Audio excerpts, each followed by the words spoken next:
Jeff, if there's one message you'd like people to take away from this episode, what might it be? To understand the ease of learning how to build an evolving meditation practice and be able to integrate it into their lifestyle without having to retire to a cave and meditate for the rest of their life.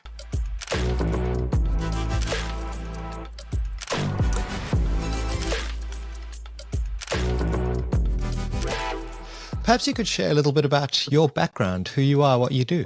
Yeah, so I've been running a academy here in Portland, Oregon for about the last 30 years. Been involved in the meditative and martial arts for a long time. I've spent the last 36 years of my life studying the practices and Hey there, if you'd like to support this show and help us continue producing this kind of content, please visit startwithvalues.com. There's a link in the show notes and pre-order my forthcoming book. It's packed full of tools, insights, techniques to help you live a values-aligned life, to reduce stress, increase fulfillment, and it makes a great gift. So perhaps it's something you could share with someone else who you care about. That would mean the absolute world to me. Thank you again and all the best. Let's get back to the episode. through the years with our meditation program, we've had over 26,000 students come through the academy. And one of the things that has always kind of had a place close to my heart is that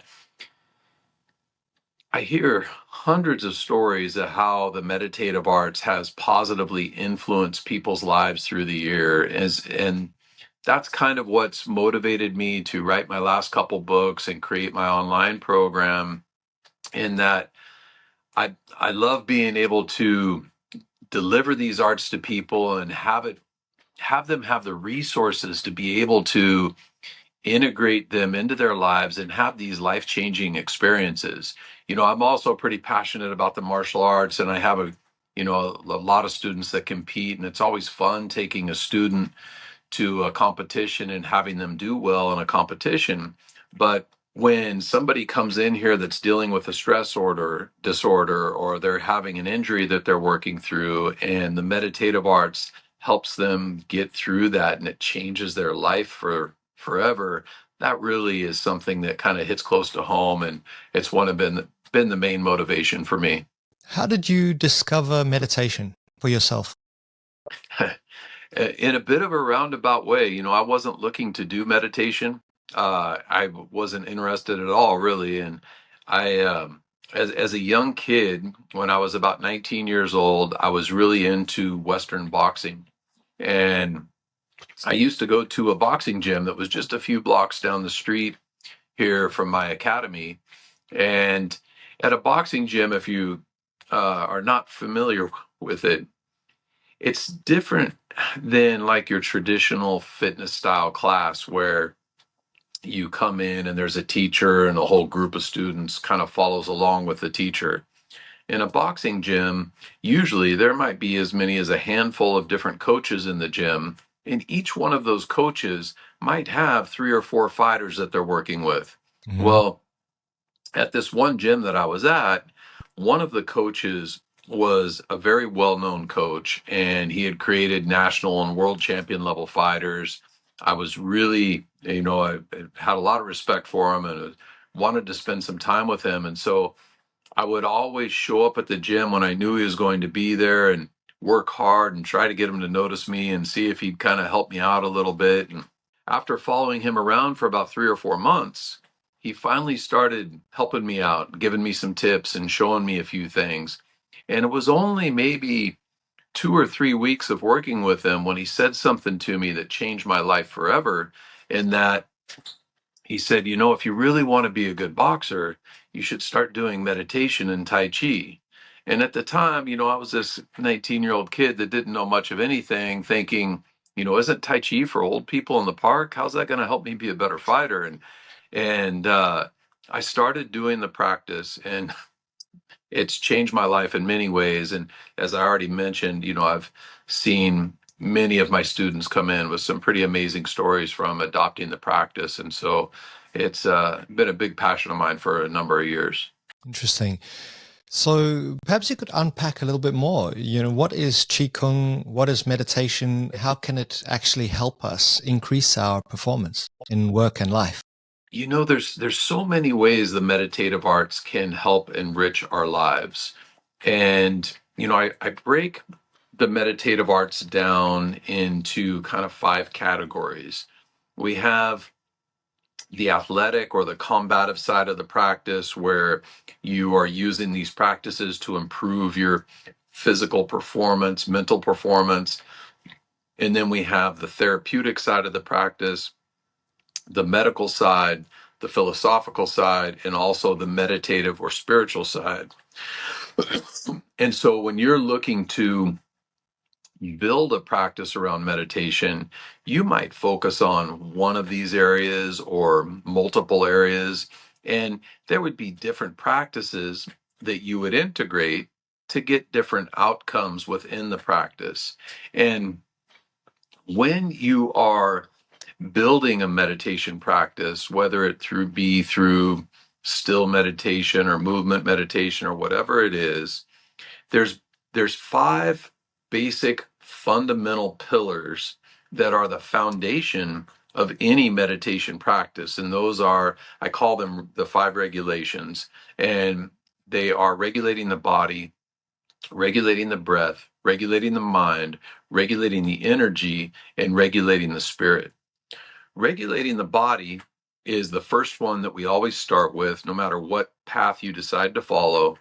And what I mean by that is, think about a time maybe when you're sitting in front of your computer for 3 or 4 hours and your shoulders are rounded forward and you start feeling a little lethargic. Maybe your neck's getting sore, you're feeling very depleted. And then think about another time where the most important person in your world walks into the room and your body perks up and you're energetic and you feel like you're on top of the world. Well, these two different scenarios are 100% in our control all day, every day. And so learning how to pay attention to our skeletal alignment, our muscular tension, and being able to control these things through the day is very effective in how we regulate our physical, mental, and emotional health. Now, the next regulation is regulating the breath. And this one is a bit more complex and has a lot more directions that you can take it. Oftentimes Qigong is referred to as the science of the breath because there's literally hundreds of different breathing strategies. And so we kind of broadly categorize them into our yin methods and yang methods. Yin methods are often deeper, more holistic style of meditations that get us where we're bringing that energy inward. And what I mean by yin breath is, if you ever listen to somebody sleep, their natural breathing pattern is a longer inhale and a shorter exhale. And this is the body's natural way of bringing your conscious mind into your subconscious mind, which is where we are when we're sleeping and dreaming. And so if we want to emulate this style of breathing in our meditations, we can do longer inhales, maybe soft retentions at the end of the inhale. And this helps bring that energy inward, which is very good for stress reduction, dealing with anxiety, improving our focus. Then we have the yang side of the breath. And the yang side of the breath is more aggressive. It's an example of that would be if you ever had to push your car, you pick up something heavy, your natural instinct is to exhale, maybe put tension in the breath, make the breath audible. This helps generate energy and it's very expansive.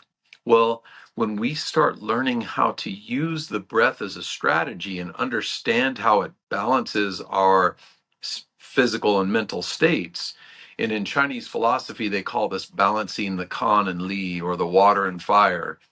Now we have a strategy and the tools. So, we all go through the day with emotional ups and downs.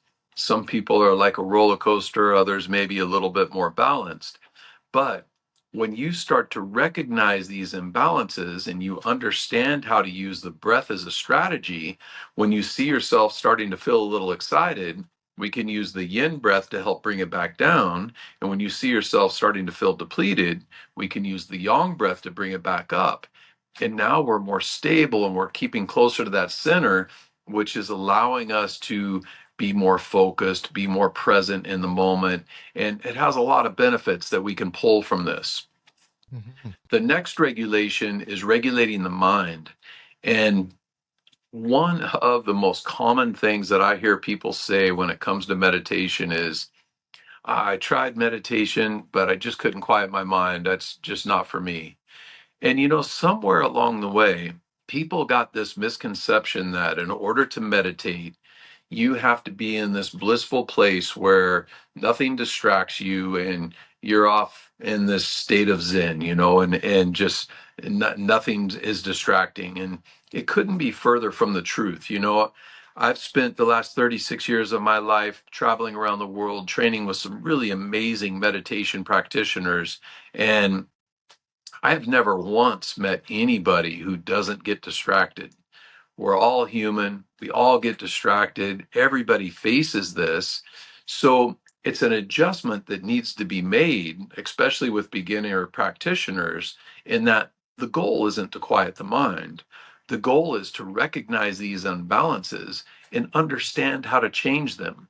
So if I'm meditating for 20 minutes and I notice a distraction, and I use my posture, my breath, my movement, whatever I'm doing to help bring myself back to focus.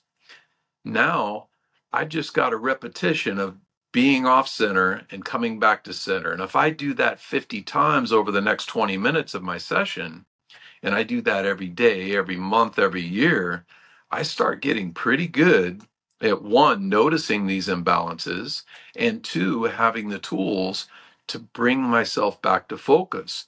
So now if I have a stressful day or somebody says something to throw me off my game, or I have a day at work where everything's just, coming down on me like an avalanche, you can recognize these things when they first start throwing you off, use these tools to approach it from a present centered state of mind and really get a lot of benefit from this.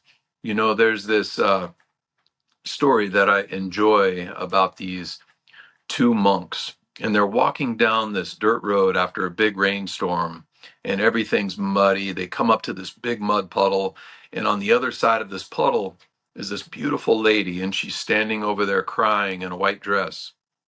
And the older monk yells across the puddle and says, "Ma'am, is everything okay? Can we help you?" And she says, "I need to be somewhere. And if I walk across this puddle, I'm going to get my dress all dirty." And so he rolls up his pant legs and he walks across the puddle and picks her up, puts her on his back, takes her to the other side and sets her down, and she's off on her way. Well, him and the younger monk are walking a couple miles down the road, and the younger monk finally is just furious and he says, we're not supposed to touch ladies, but yet you did back there at the puddle." And the older monk looks down at him and says, "You're still thinking about that lady? I left her back there at the puddle." Hey there, Brad here, and this is not an ad. This is me saying thank you for connecting with this podcast. I would like to offer you a free gift. If you visit bradleyhook.com/gift, you'll find something very special there just for you. Now back to the episode. How many times in life do we let ourselves get 2 miles down the muddy road before we finally let something go? And having this ability to recognize these imbalances right from the beginning and being able to have the tools to make these adjustments is a really valuable skill to have. And that's kind of one of the things that comes with this kind of a practice. Then the fourth regulation is regulating the energy. And regulating the energy is a very deep idea and concept. It's something that we could literally talk about for hours. And the basic idea of it is, though, when we have reached a competent level in regulating the body, regulating the breath, and regulating the mind, it's pretty easy to guide the energy in the body and do different circulations, bring the energy inward, send the energy outward. There's ways that we use this in our kind of more advanced meditation practices that we do. And then lastly, The fifth regulation is regulating the spirit. Regulating the spirit is a very profound idea, and it's something that monks and meditation practitioners spend their entire life working towards that stage of enlightenment or that ultimate awakening, if you will. And within these five regulations, they are the core foundation of any meditation practice, whether you're doing a sitting practice, qigong, tai chi, yoga, breath work, it doesn't matter what it is. When you can cultivate these five areas, they'll give you the foundation to really deepen your practice. And these are tools that you can then apply in those real world situations when you do need to regulate yourself. It's kind of like if you haven't practiced in advance, you're not going to be able to activate, mental regulation or even just adjust your posture. So you really do need to create a practice out of it in advance so that you can use these tools in the midst of a chaotic, intense world. For sure, and with meditation, it really is something where you need to make it part of your lifestyle. Mm. Meditation isn't meant to be a hobby we do once in a while. You could meditate once and feel relaxed and get some benefit from that. Mhm. But it's kind of like anything else we do that has any purpose. Maybe you a musician and you play an instrument, or you lift weights, or you run, or you're an athlete, or whatever it is that you do. You're a painter, maybe. If you just go do it one time or once a week, you're Mm. still going to be horrible. It's something that takes that consistency. And the cool thing is that not only now does that start to build momentum, excuse me, but you gain a sense of discipline and integrity and perseverance by doing this on a day-to-day basis. And when you have that become part of who you are in your meditation practice, that starts to become who you are in everything you do. And now some of those qualities that we're building in our meditation practice affect us in our relationships and in our work and in other things that we're doing, which is very powerful. Mm. Did it improve your boxing performance?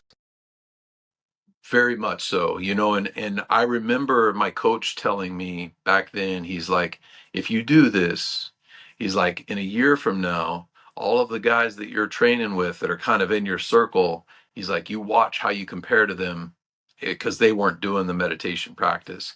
And it was so true, I was pretty disciplined. I was training every day. It was kind of like, you brush your teeth. I was doing my practice. But a year went by, and all the guys that I was training with, I had definitely stepped up a few notches and were a bit ahead of most of them. Interesting. Perhaps you could tell us about the three types of meditation: ritual, active, and philosophical. Yes, when you're building a meditation practice, these are kind of like the three fundamental pillars of your practice. Your ritual practice is when you set time aside every day and you do, maybe it's a sitting meditation, a standing meditation, a movement practice like Tai Chi or Qigong, whatever that is, but you have that consistent every day. The Dalai Lama once said, everybody should meditate for 20 minutes a day. Unless you're too busy, then you should meditate for an hour. Uh, And I love that yeah. saying, in that it's so true that we need to have that time where we stay truly connected to who we really are. Because in today's fast paced society, we're bombarded with this distraction and that distraction. We've got our cell phones.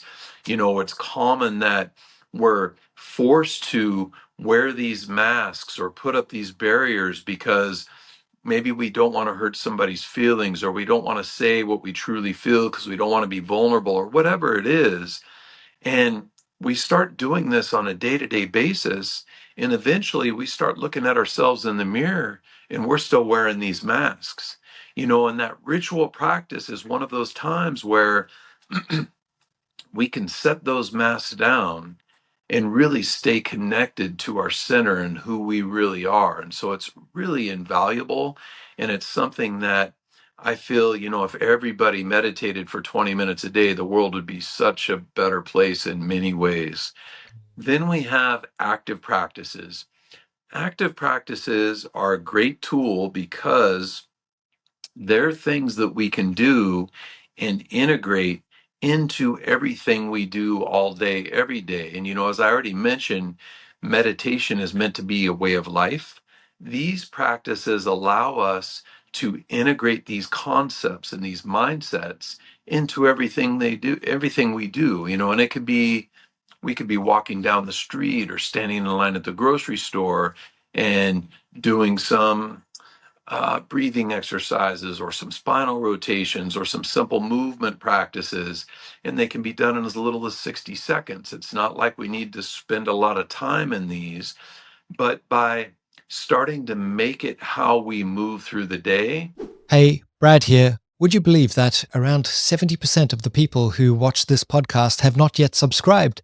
It would mean the world to us if you click that subscribe button on whichever platform you use, so that we can stay connected with you and you'll receive notifications when we add new episodes. We really appreciate you coming and connecting with us and being part of our community. So all the best. Now we really start to deepen our awareness in our practice.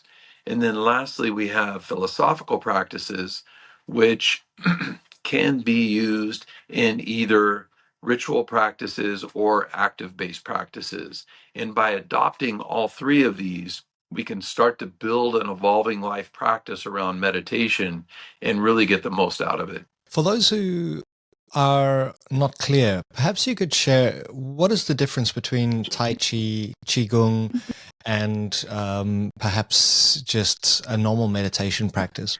Well, Qigong is a very deep practice, and within Qigong, there are forms that you do, there's energetic circulations that you do from a standing position, from a sitting meditation, like you normally think when you think meditation, you sit and close the eyes and breathe.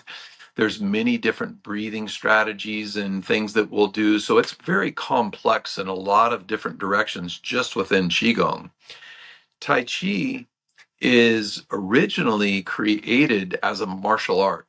However, I bet probably 95% of the people that practice Tai Chi around the world don't even understand the martial art. They've adapted the practices because there's so many health benefits and meditative benefits from the practice. And so that's kind of the major difference between those two. While there's a lot of similarities in the meditative elements of them, Tai Chi has that martial ability as well. Okay. And then, and there's different forms of sitting meditation and standing meditation. These can be kind of looked at outside of the Qigong realm, but they're also integrated within the Qigong as well. And so as we cultivate these practices, we want to be able to do it when we're doing our ritual, when we're walking down the street, when we're sitting on our couch, sitting at our desk. We want to incorporate these things into everything we do. So eventually we get to the point where we're regulating without regulating, and it's just kind of the way that we live. And that's the ultimate goal. And is this what people loosely define as mindfulness? You're basically present, aware of yourself, able to regulate in the moment, and you build that on top of a practice that's probably daily. Yeah, so mindfulness, very much so. A lot of these active practices tie in really well with that idea of mindfulness. However, I wouldn't really always call a meditation practice a sense of mindfulness. A lot of times when you hear that term used, it's used in like being mindful when you're washing the dishes or being present when you're in a conversation. Those are not activities that I would call meditation. So there is that distinction there, but there is a lot of similarities in the philosophical concepts and how they relate together. So mindfulness might be a kind of side effect of having your regular meditation practice. You're just more present and aware in your day-to-day life as a result. Exactly. gaining that clarity. Interesting. I've heard you speak about yielding. Perhaps you could unpack that concept and share why it's useful. Yeah, so yielding is one of the philosophical concepts in the meditative and martial arts that I've been very passionate about. I love the idea because it's very strategic. My last book, The Yielding Warrior, is all about how to integrate this concept of yielding into everything you do. I've broken down yielding into three different pillars, if you will. There's physical yielding, mental yielding, and emotional yielding. Physical yielding is the idea that I push you, you push me, whoever's the bigger, stronger person with the most leverage eventually is going to push the other person over. But with yielding, instead of us seeing who the bigger meathead is, when you push me, I get out of the way of that force, and now I can respond with less effort. So I'm not trying to butt heads with you and see if I'm bigger and stronger than you. Now, in martial arts or athletics, it's obvious how this is beneficial because we're not always going to come up against other opponents or athletes who are weaker than us. Sometimes they're, twice as strong as us. So we got to learn how to deal with that force. And in order to be good at physical yielding, a lot of things have to come into play. You need to be well rooted. The lower part of your body needs to be strong and flexible so you can change your central equilibrium without getting tight. The body has to be relaxed, the breath has to be calm, and the mind has to be present. Now, while this is a lifetime of practice to really master these skills, the thing that's cool about it is from day one of adopting a meditation practice, we start to become more aware of those things inside of ourselves. And now, not only do we see those things more clearly in ourselves, but we also start to see them more clearly in other people. And this is where it gets kind of interesting because, say, for example, we're having a conversation and I say something that unsettles you, and I pick up on it right from that first sign of imbalance. It's a lot easier to adjust the conversation and keep us in a happy place than if I'm not paying attention to that. Pretty soon I'm so far off track, you want to slap me upside the head. And so learning how to use yielding in all of our interactions is a very powerful idea. One, you're just being more considerate, which is something we could all do more of anyway. And two, it allows you to be strategic so you can guide a conversation to a positive outcome with the least amount of resistance. And this is beneficial in our relationships, in business, in sales, and negotiations. I mean, there's so many different applications of how we can use this. Then the third pillar of yielding is emotional yielding. Emotional yielding is the idea that think about a time something happens to you and you respond and you go down this path and you might get an hour, a day, a week down that road and realize maybe that wasn't the best choice. But with yielding, through our practice of meditation and being able to stay centered and focus, when these things happen to us, it allows us to stay present so we can analyze the scenario and be a little bit more in tune with what's going on. And oftentimes we can make a more educated decision before we get too far down one of these paths. And I've been explaining this idea of yielding for years. I've been running my academy for 30 years now. And one of the most common things I'll hear people say is that that makes a lot of sense. I use yielding all the time. And while I would agree, I think everybody does some degree of yielding all the time. It's kind of like if you or I were to walk into a crime scene with a detective who's been on the job for 30 years, he would see things about the series of events and the timeline that I know at least I would have no clue of. And the meditative arts helps us see things inside of ourselves and inside of other people that I truly believe most people will never have any clue of unless they have this kind of practice in their life. So it helps you to be, for example, a better listener because you're open and receptive to what's coming towards you. You're not just always trying to own the conversation or dominate the conversation. It just allows you to make it a two-way street. It does help you be a better listener, but it also kind of has a strategy behind it in that you're able to guide things in a direction you want to go. So, like in a confrontation or an argument or a negotiation, it's easier to guide it towards a positive outcome that both people feel good with than overpowering somebody and just enforcing your will on them and making it happen. You know, one of my teachers, he always says, with yielding, oftentimes you can make your enemies become your friends, but without yielding, sometimes your friends become your enemies.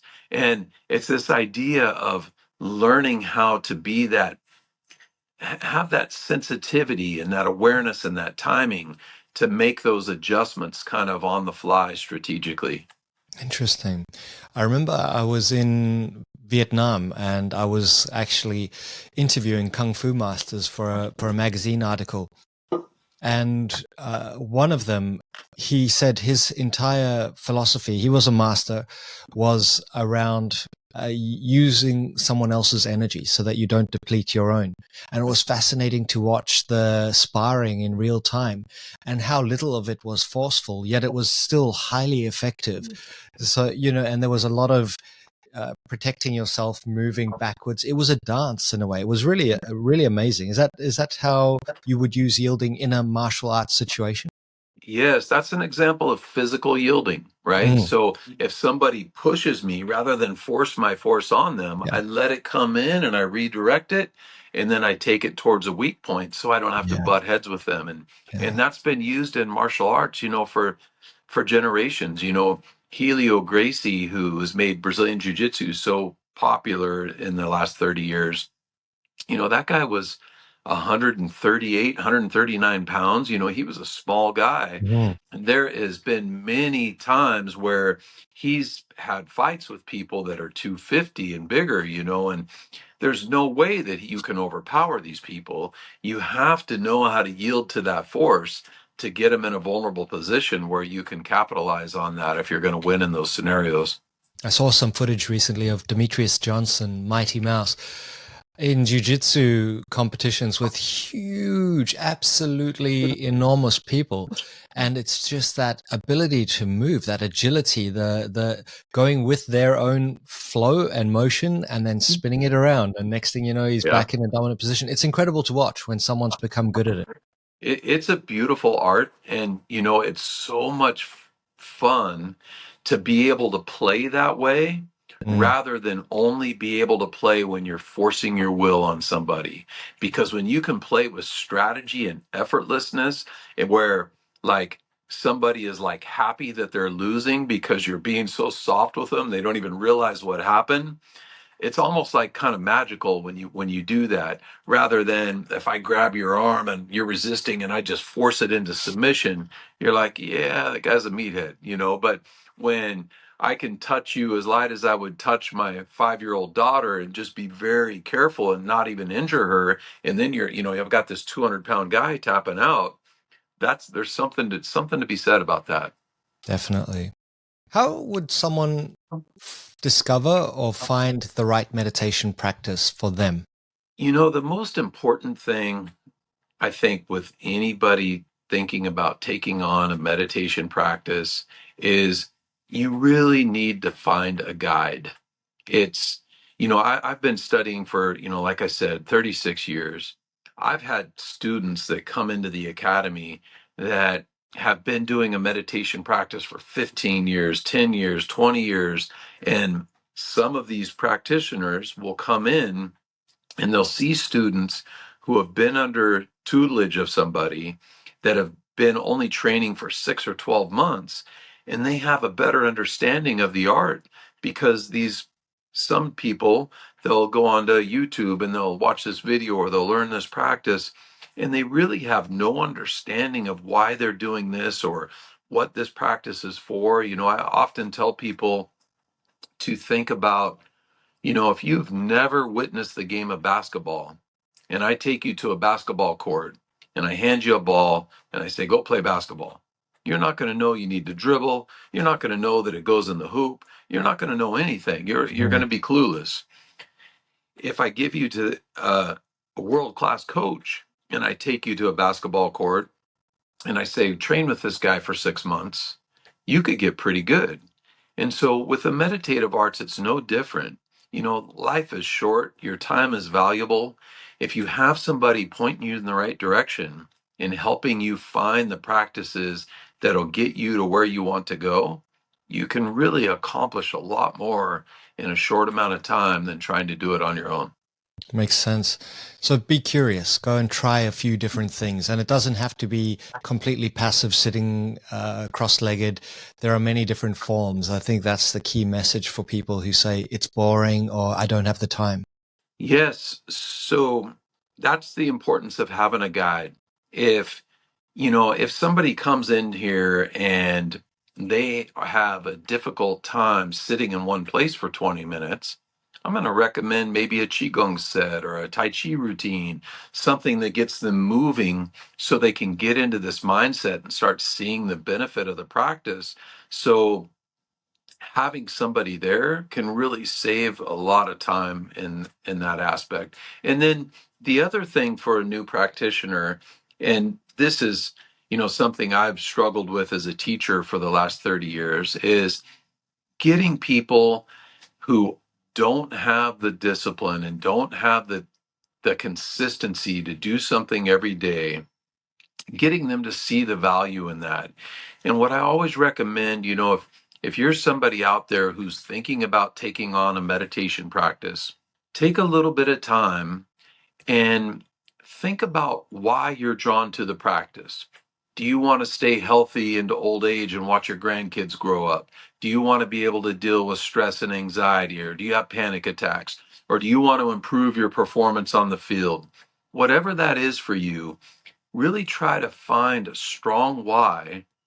So that way, tomorrow morning, next week, next month, when that alarm goes off and you're tempted to hit the snooze button because you're like, I'll get it tomorrow, you have a reason now to get up and make it part of your life rather than having it drift into being a hobby and something you do once in a while. Because remember, it's being consistent and it's that day to day practice that builds up the momentum. And that's where all the true gold is at in cultivating a meditation practice.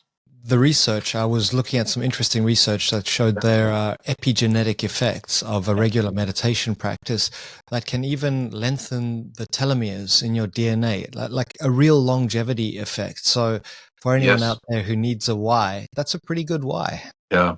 Mm. Yeah, and another thing with that too is they did an interesting study at Harvard Medical School where they took a fairly large group of elderly patients who had been suffering with dementia and memory loss, and they taught them these deep breathing techniques and put them in oxygen chambers, and all of them averaged 30% more memory retention after just a few sessions of learning how to do this deep breathing and having this deep exchange with the oxygen and carbon dioxide in the body.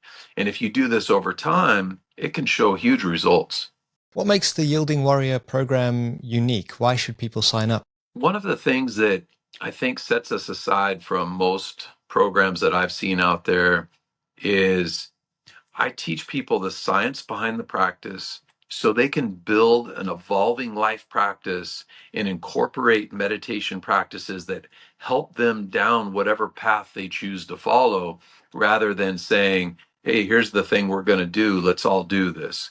And so that way you build a personalized practice and you understand the idea of the five regulations and the three basic pillars, and you start to build this evolving practice that fits around your goals and the things that you want to accomplish with it. Because, like I said, with the different directions of the practice, if somebody's wanting to do the meditative arts or study Qigong for the medical side of the training, that would be a lot different than if somebody was coming in here wanting to do it for the spiritual side or the athletic side. And so having that understanding and having the tools and the strategy of how to go those different paths, I think is one of the things that really sets us apart. Excellent. And how could people sign up if they're interested in finding out more? Well, right now I'm running a thing on our website where if you'd like a free copy of my most recent book, you could go to theyieldingwarrior.com/book. Just pay for shipping and handling, and we'll send you a copy of the book. You could also download a digital copy there. Um, Also, if you go to theyieldingwarrior.com, you can try out our online program for a couple weeks and see if it's the right fit for you and kind of learn some of these strategies and how to start building a personalized practice. Excellent. And we'll include those links in the show notes for anyone who's interested. What's your favorite kind of meditation, Jeff? Oh, consistency, it's that, every day doing something. Um, my personal practice, every day I go through a series of breath work. I do some standing meditation. I do a Tai Chi form. I do some stretching. And, I kind of have a pool of different things that I do. And then integrating a lot of active practices in throughout the day, and just kind of making it more of a lifestyle. Excellent. Do you think that martial arts can help people, especially young people who have anxiety, which has become a little bit of an epidemic, to feel more grounded in this busy, changing world? For sure. I think having any kind of positive outlet where you can sweat and put yourself in compromising positions where you need to learn how to relax and be vulnerable and know that it's okay to not win, and it's okay to be in a place where um, somebody's, like a lot of times in Brazilian jiu-jitsu, you get in these positions where you can't move. It almost feels smothering. But to realize that, hey, I'm safe here. I can be here. I can do this. I can get through this. And learning those kind of skills, I think, are really invaluable. Jeff, this has been fascinating. I've learned a lot. I like the different types of yoga, the different approaches that you've mentioned.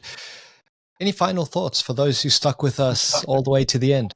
If you are thinking about doing a practice within the meditative arts, if you do a 20-minute ritual every day and integrate some active practices, and you do that every day for a year, I would be willing to bet, and this is from evidence that I've seen through people that have done this, that 98% of you that do that will do this practice for the rest of your life. You will see so many benefits by integrating this into your life that it would be crazy to stop. And so find the discipline to make that happen and just try it out for a year. And I guarantee you it'll be one of the best things you've ever done. Thank you for sharing this. It's inspiring, and I'm sure it will inspire people to take action, which is the key, right? Yeah. That's the purpose of this podcast. Everyone, please do go and check out the free book, check out the links, and we'll see you in the next episode. Jeff, thank you so much. Thank you.